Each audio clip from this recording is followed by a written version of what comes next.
Assalamualaikum warahmatullahi wabarakatuh. Saya Sadat Udara ini dari kelas 10 MIPA 4 nomor absen 30. Saya akan menjelaskan materi bab 2 tentang ancaman terhadap negara dan strategi mengatasinya. Yang pertama, ancaman militer terhadap keutuhan NKRI beserta strategi mengatasinya. Yang pertama, ancaman militer dari dalam negeri. Ancaman militer dari dalam negeri adalah bentuk ancaman yang datangnya bersumber dari pihak internal. Bentuk ancaman militer dari dalam negeri sebagai berikut. A. Pemberontakan bersenjata. Bangsa Indonesia pernah mengalami sejumlah aksi pemberontakan bersenjata yang dilakukan oleh gerakan radikal seperti berikut. Yang pertama, DI atau TII. Yang kedua, PRRI. Yang ketiga, Permesta. Yang keempat, pemberontakan PKI Madiun. Yang kelima, G30 SPKI. B. Konflik horizontal. Konflik horizontal merupakan konflik yang terjadi antara individu atau kelompok yang mempunyai status sosial yang sama. Contoh konflik horizontal antara lain konflik antar ras, antar etnik, antar agama, maupun antar golongan. Yang C. Aksi teror bersenjata.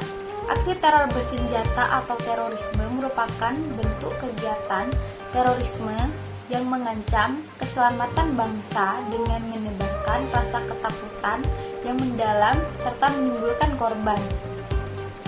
Yang D. Gerakan separatisme. Separatisme merupakan paham atau gerakan memisahkan diri dari suatu negara untuk mendirikan negara sendiri. Yang kedua, ancaman militer dari luar negeri. Ancaman yang berbau militer sangat berpeluang dilakukan oleh pihak dari luar negeri. Tujuan mereka tidak lain hanyalah ingin menguasai suatu negara dan mengambil keuntungan dari negara tujuan. Bentuk ancaman militer dari luar negeri sebagai berikut. Yang A. Sabotase. Sabotase adalah tindakan merusak dan menghancurkan peralatan senjata atau bangunan untuk mencegah keberhasilan musuh atau pesaing. Sabotase dilakukan untuk merusak instalasi penting militer dan objek vital negara yang membahayakan keselamatan bangsa. Yang B. Pelanggaran batas wilayah. Indonesia adalah negara kepulauan yang memiliki beribu-ribu pulau. Sebagai negara kepulauan, Indonesia tidak hanya berbatasan laut, tapi juga berbatasan langsung dengan daratan negara lain. Adanya perbatasan di wilayah daratan, perairan, maupun udara tidak luput dari pelanggaran wilayah. C. Spionase. Spionase merupakan penyelidikan secara rahasia terhadap data kemiliteran dan data ekonomi negara lain. Spionase atau tindakan memata-matai termasuk dalam kegiatan intelijen. Artinya, spionase mengandalkan kecerdasan dan kepandaian seseorang. Yang D. Agresi militer. Agresi merupakan penyerangan suatu negara terhadap negara lain.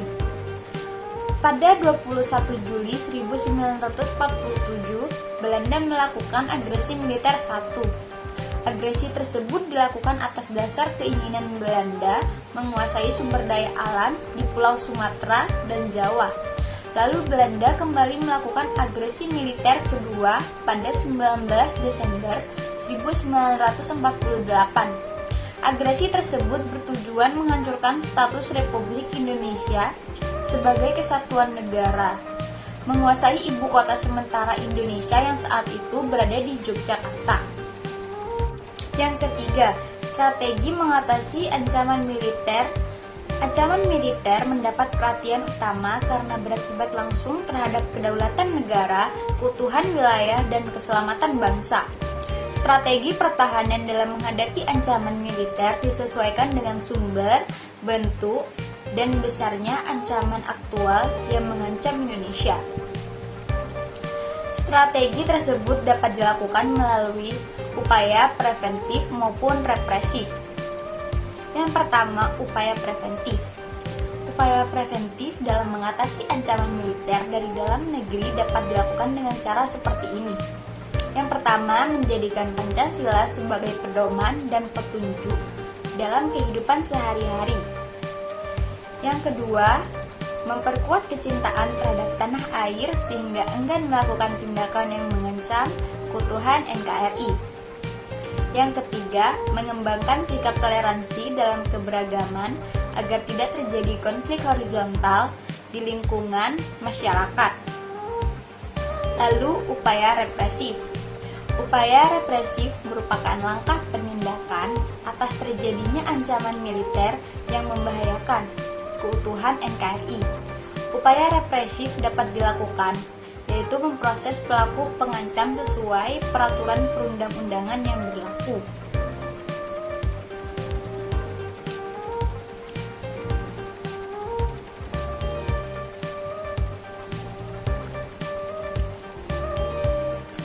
Ancaman non-militer terhadap keutuhan NKRI beserta strategi mengatasinya. Ancaman non-militer adalah ancaman yang menggunakan faktor-faktor non-militer yang dinilai mempunyai kemampuan yang membahayakan kedaulatan negara, keutuhan wilayah, dan keselamatan bangsa. Yang pertama, ancaman berdimensi ideologi dan strategi mengatasinya. Ancaman di bidang ideologi yang dihadapi bangsa Indonesia adalah komunisme yang dapat mengancam ideologi Pancasila.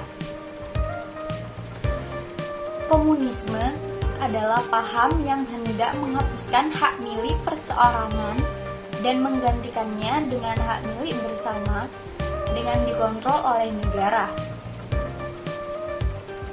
Ancaman di bidang ideologi dapat dihadapi dengan melakukan strategi seperti berikut. Yang pertama, Pancasila sebagai pandangan hidup dan dasar negara harus dihayati dan diamalkan secara nyata dan konsisten. Yang kedua, Pancasila sebagai ideologi terbuka harus terus direlevansikan dan diaktualisasikan nilai instrumentalnya. Yang ketiga, Bhinneka Tunggal Ika dan konsep wawasan-wawasan Nusantara yang bersumber dari Pancasila harus terus dikembangkan dan ditanamkan. Lalu yang terakhir, pendidikan moral Pancasila ditanamkan sejak dini. Lalu, ancaman berdimensi politik dan strategi mengatasinya. Ancaman berdimensi yang datang dari luar negeri biasanya dilakukan dengan tekanan politik. Ancaman berdimensi politik yang bersumber dari dalam negeri dapat berupa makar atau kudeta. Strategi untuk menghadapi ancaman berdimensi politik sebagai berikut. Yang pertama, pemerintahan negara yang sah, efektif, bersih, dan bertanggung jawab. Yang kedua, mengembangkan demokrasi politik. Yang ketiga, menegakkan supremasi hukum. Yang keempat, memperkuat posisi Indonesia di kancah politik internasional. Lalu kita akan membahas ancaman berdimensi ekonomi dan strategi mengatasinya. Adanya perdagangan bebas memudahkan produk luar negeri masuk ke pasar Indonesia, baik secara langsung maupun melalui aplikasi belanja online atau e-commerce. Masuknya produk luar negeri di pasar Indonesia mengancam keberadaan produk lokal serta menjadi tantangan langsung bagi produsen lokal, terutama berskala kecil dan menengah. Lalu strategi mengatasinya, yang pertama, menciptakan lapangan kerja padat karya sebagai solusi dan memberantas kemiskinan. Yang kedua, perekonomian harus berorientasi pada kesejahteraan rakyat. Yang ketiga, tidak menggantungkan diri pada organisasi multilateral seperti IMF dan Bank Dunia.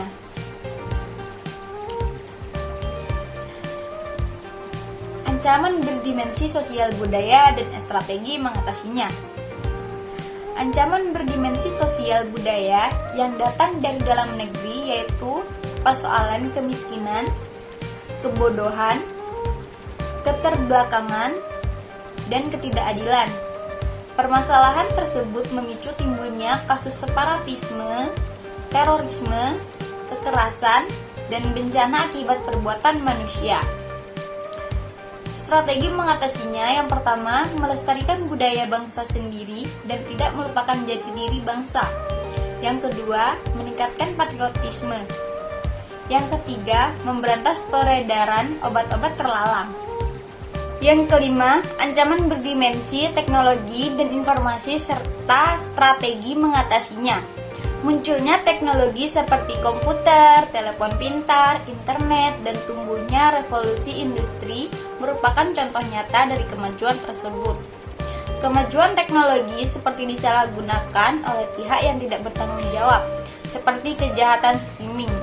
Skimming adalah suatu tindakan pencurian informasi kartu kredit atau debit dengan cara menyalin informasi terdapat pada strip magnetik kartu. Metode ini kerap digunakan untuk memperkaya diri dengan cara ilegal dan melanggar hukum. Strategi mengatasinya, yang pertama, memblokir konten yang dianggap berpengaruh dan mengancam persatuan. Yang kedua, melakukan kerjasama lintas institusi untuk meningkatkan kualitas informasi publik. Yang ketiga, atau yang terakhir, melakukan sosialisasi konten berkualitas termasuk pemahaman kebinekaan dan anti-terorisme. Sekian dari saya, wassalamualaikum warahmatullahi wabarakatuh.